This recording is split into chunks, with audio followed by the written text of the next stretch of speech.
మీరు కూడా నాలానే చేస్తారా అండి? Hi friends.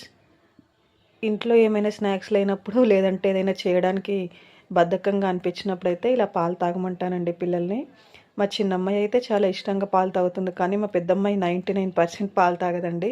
బిస్కెట్స్ ఉన్నాయి వేసుకోనా అని కొంచెం ఈ రోజుకి పాలు తాగేసేయి అంటే బలవంతంగా తాగుతా అందండి. ఇంకా నేనైతే ఇలాగా చిన్న ప్యాకెట్స్ తీసుకుంటా అండి. 5 రూపీస్‌వి హార్లిక్స్, బూస్టు. ఒకరేమో హార్లిక్స్ కావాలంటారు. ఒకరేమో బూస్ట్ కావాలంటారు.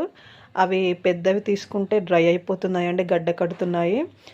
మా పెద్దమ్మాయి అయితే అమావాస్య, పౌర్ణమికి అంటారు కదండీ! అలా కూడా పాలు తాగదు. ఇంకా మా చిన్నమ్మాయి అప్పుడప్పుడు తాగుతుంది.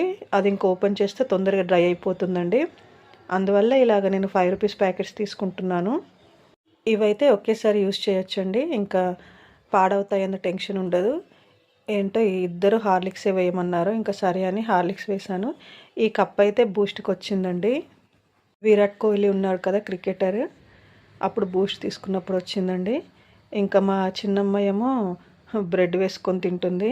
మా పెద్దమ్మాయికైతే పాలు, బ్రెడ్ కాంబినేషన్ అస్సలు నచ్చదండి. ఇంకా అమ్మాయికైతే బిస్కెట్స్ ఇచ్చాను.